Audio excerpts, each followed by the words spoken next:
अहिंसा ही परमो धर्म। अहिंसा ही परम धर्म है। किसी से गलत, किसी को दुखी मत करिए, किसी को परेशान मत करिए, ये ठीक है। लेकिन कभी कभी हिंसा भी धार्मिक होती है। हिंसा धर्मस्य तथैव च, ये इसका दूसरी पंक्ति है इस श्लोक की। कभी कभी हिंसा भी धर्म सम्मत बन जाती है। अगर किसी पड़ोसी के साथ कुछ गलत हो रहा है और आप देख रहे हैं ये गलत है, वो भी एक पाप है, वो भी एक हिंसा है। आपने 2 डंडा मार दी लड़ाई झगड़े में पड़ोसी को, अब सर फट गया उसका, खून बह रहा है, तो आपको जेल हो जाएगी। अगर उसकी एक शिकायत वहां, एक एप्लीकेशन पहुंच गई और आपने गलत किया है। लेकिन सीमा पर खड़े हुए जवान, सीमा पर खड़े हुए वो सैनिक जो देश के लिए जी रहे हैं, उनको तो कोई भी बाहर से शत्रु दिखेगा, उनका ये कर्तव्य है कि गोली से उड़ा दें उन्हें छोड़ेंगे नहीं। अगर कोई सीमा पर या देश को प्रभावित करने के लिए या उसे कष्ट देने के लिए और दिख रहा है सैनिक को कि ये इंसान शत्रु है और मेरे देश को ये नुकसान पहुंचा सकता है, लेकिन फिर भी वो राइफल वगैरह फेंक कर, अपनी बंदूक फेंक कर ध्यान में मगन हो जाए ना, अहिंसा ही परमो धर्म, अहिंसा नहीं करनी चाहिए, मारना नहीं चाहिए, मारना पाप है, मैं नहीं मारूंगा, तो वो धर्म से विमुख हो गया, क्योंकि उसके राष्ट्र की सेवा करना ही उसका धर्म था। तो वो धार्मिक नहीं माना जाएगा। उसने अधर्म किया, उसने पाप किया, उसको एक कर्तव्यता दी गई थी और उसने उस कर्तव्य का पालन नहीं किया। पड़ोसी को तुमने अगर मार दिया तो फिर हमारा जेल होगी, और सैनिक अगर मार दे तो उसे परमवीर चक्र दिया जाता है कि उसने बहुत बहादुरी का काम किया है। तो धर्म की परिभाषा देश काल परिस्थितियों के अनुसार बदल जाया करती है और बुद्धि विवेक से उसे समझा जाता है कि धर्म क्या है और अधर्म क्या है। आजकल तथाकथित लोग धर्म का उद्बोधन देते हैं, उपदेशित करते हैं, अपनी अपनी मान्यताओं को जोड़कर धर्म का उपदेश करते हैं, जिससे लोगों को धर्म समझ में नहीं आता। बड़ा प्रवचन बड़े अच्छे लगते हैं उनको, पर समझ नहीं आया धर्म है क्या। और जब तक धर्म समझ में नहीं आएगा तब तक आपका स्वभाव अच्छा नहीं होगा, व्यवहार अच्छा नहीं होगा। इसलिए कहा भैया धर्म का अत्यधिक प्रचार प्रसार करो। प्रचार की आवश्यकता ईश्वर को नहीं है, ये बिल्कुल मत सोचना कि ईश्वर को प्रचार की आवश्यकता है। ईश्वर को प्रचार की आवश्यकता नहीं है, धर्म के विचार को प्रचार की आवश्यकता है इस समय, क्योंकि जब जब व्यक्ति धर्म से विमुख होता है तब उसका पतन होता है।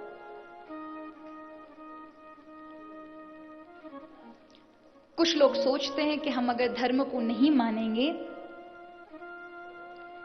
तो धर्म की हानि होगी। ये तो गलत बात है महाराज, धर्म की हानि हो सकती है। आप गीता जी मत पढ़ो, गीता जी की हानि है।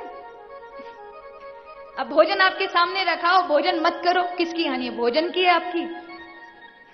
नहीं खाओगे तो भूखे मरोगे, आपकी हानि है। खाना पड़ेगा, 1 नहीं 2 दिन बाद, 2 नहीं 3 दिन बाद, चौथे दिन तो आपको लेना ही पड़ेगा, नहीं तो मर जाओगे। तो इसमें भोजन की हानि नहीं हुई। उसी प्रकार धर्म से यदि कोई व्यक्ति विमुख हो जाता है कि हम नहीं मानते, तो उसमें धर्म की हानि नहीं हुई है, बल्कि व्यक्ति की हानि हुई है, उसका पतन निश्चित होता है।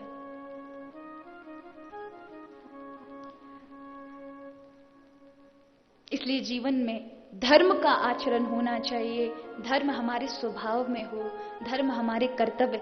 धर्म का कोई एक स्वरूप नहीं होता, कर्तव्यता का नाम ही धर्म है, और कोई भी धर्म बुरा नहीं होता। हाँ, लोग बुरे हो सकते हैं, डॉक्टर बुरे नहीं होते। डॉक्टर बुरे हो सकते हैं लेकिन मेडिकल साइंस बुरी नहीं हो सकती। वकील बुरे हो सकते हैं, कुछ अन्याय करेंगे, गलत काम करेंगे, लेकिन लीगल सिस्टम, न्याय व्यवस्था खराब नहीं हो सकती।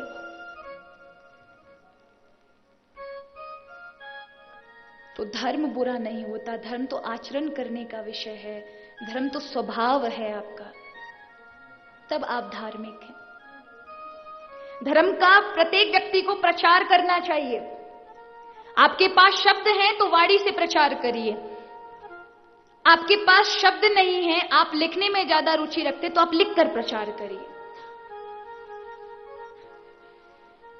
और आपके पास वो भी नहीं, आपके पास धन है तो साहित्य खरीद खरीद के गीता जी खरीदें, भागवत कथा खरीदें, रामायण खरीदें और लोगों को वितरण करें। घर घर रामायण जाए, घर घर भगवत गीता जाए, धर्म का प्रचार प्रसार हो, ईश्वर का प्रचार प्रसार नहीं, धर्म का। क्योंकि बिना धर्म के यदि व्यक्ति के जीवन में धर्म नहीं है, सुख शांति है, सुख है, संपत्ति है, लेकिन धर्म नहीं रहा तो शांति नहीं होगी। ऐसे समझे। दूसरा नियम बताया, धर्म निभाओ। अब पहला सूत्र था धर्म का आचरण करो, यानी धर्म को स्वभाव में लाओ, आपके कर्तव्य क्या है ये समझिए। दूसरा सूत्र धर्म को निभाओ। अब निभाया कैसे जाता है, आप सोच लेंगे तो आचरण की बात कही जा रही है। धर्म निभाना माने अपनी संतति को धर्म से जोड़िए, फिर वो अपनी संतति को जोड़ेंगे। अपनी संतानों को, अपने बालकों को, अपने बच्चों को धर्म संस्कार दीजिए।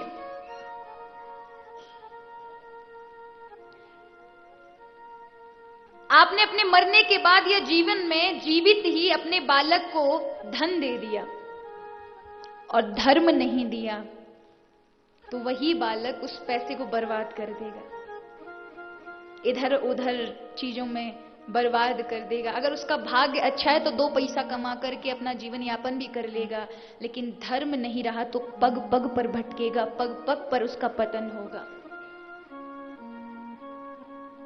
प्रत्येक व्यक्ति को जब मरते समय हमारी इच्छाएं क्या रहती हैं?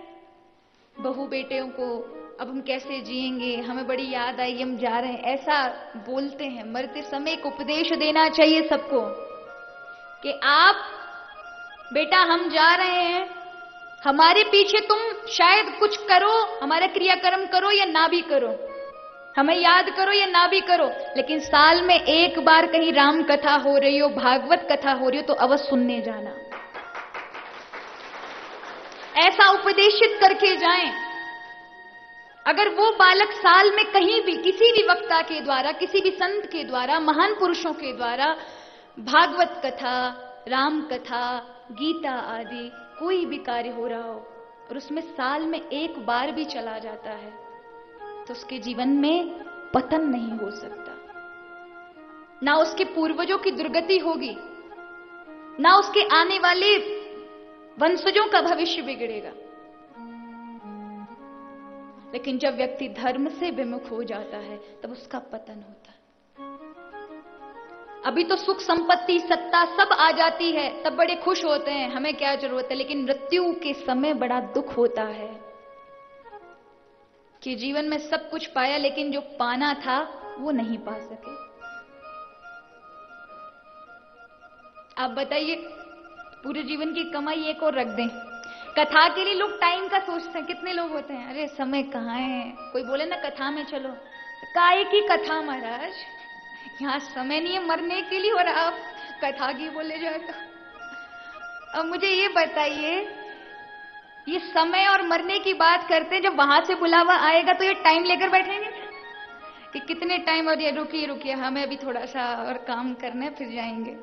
आपकी चलेगी वहां, तुरंत पकड़ कर ले जाएंगे, कोई टाइम वाइम नहीं देखेंगे। फिर आप ये कहो कि मेरे तो बैंक में करोड़ रुपया रखा है, ये सब ले लीजिए, बस मेरे जीवन का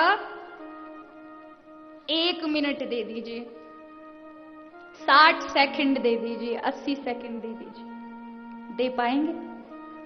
आपकी एक कमाई तुच्छ रह जाएगी उसके सामने, तो आपने क्या कमाया जीवन में? बड़ी सोचने वाली बात है कि आपने क्या कमाया। पूरा जीवन तो आपने लगा दिया, फिर क्या ऐसा था जो उसकी तुलना भी नहीं कर सका? इसी तरह से जब व्यक्ति धर्म से विमुख होता है तब अंत में रोता है। ऐसे समझे एक घर में आग लग गई, मकान में आग लग गई। अब मकान में आग लगी तो लोग सबसे पहले सामान निकालने लगे और हमारा करीब करीब सारा सामान बाहर निकाल लिया। सब बाहर निकाल के, और थोड़ी देर के लिए मकान जल रहा है पर वो बड़ा खुश है, अरे हमने सारा सामान बचा लिया, बड़ा सामान बचा लिया, सब सामान बचा लिया। लेकिन थोड़ी देर में याद आया, महीने 2 महीने का बेटा अंदर कमरे में सो रहा था, उसको नहीं बचा पाए, तो खुशी रहेगी? फिर क्या रहेगा कि इस चीजों का क्या फायदा? जो चीज मायने थी वो तो रह ही गई, जिसको तो बचा ही नहीं पाए। ठीक इसी तरह से मृत्यु उपरांत धर्म का रहता है। व्यक्ति जब धर्म से विमुख होता है तब उसके पास सुख मिले, संपत्ति मिले, सत्ता मिले, सब कुछ मिलने के बाद भी मृत्यु उपरांत धर्म से यदि विमुख है तो उसे ठीक ऐसा ही दुख होता है कि मैंने सब कुछ पाया ना पाया बराबर है, मैंने अपने जीवन में धर्म का आचरण नहीं किया, मेरे जीवन में धार्मिकता नहीं आई। धार्मिकता पूजा पाठ से नहीं होती, धार्मिकता आप कितनी बार भगवान के को दर्शन करते उससे नहीं होती। आपके जीवन में कितनी मानवता है, आपके जीवन से कहीं कोई दुखी तो नहीं हो रहा। आपके आचरण से कभी कभी कुछ लोग इतना गलत बोल देते हैं किसी को अपनी वाणी से कि सामने वाले व्यक्ति की आत्मा दुख जाती है, यह भी एक पाप है। और इस पाप से बचना है तो क्षमा मांगिए। वो 2 अक्षरों का शब्द है क्षमा, जिसको मांगने के लिए लोगों को सालों लग जाते हैं। महाराज हम काहे को मांगे, गलती हमारी है, वही आके मांगेगा। याद रखिए, झुकने में कोई बुराई नहीं है। अगर झुक कर किसी को संतुष्टि मिल रही है तो झुक जाइए, लेकिन अहंकारियों के सामने बिल्कुल ना झुकें। जो अहंकारी व्यक्ति है, अहम में है, उस व्यक्ति के सामने ना झुकें। लेकिन संबंधों को बनाने का, संबंधों को जोड़ने का यदि कार्य है, क्योंकि आप वैर कब तक रखेंगे? जीवन भी बहुत क्षणिक है, उसमें भी आपने वैर भावना पाल कर रखी, लोगों को दुखी करके रखा, तो आप कैसे धार्मिक? जीवन में मानवता होनी चाहिए, दयालुता होनी चाहिए।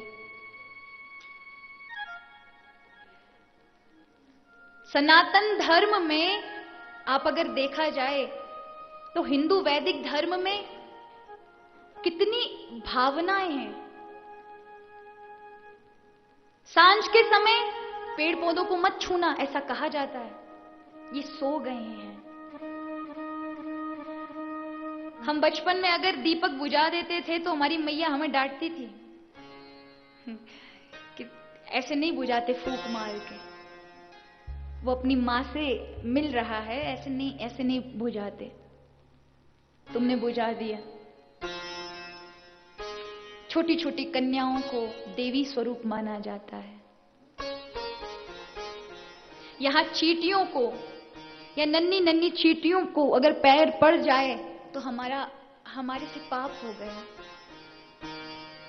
यहां प्रत्येक जीव पर दया का भाव रहता है, ऐसा आपका आचरण है, ऐसा आपका स्वभाव होना चाहिए।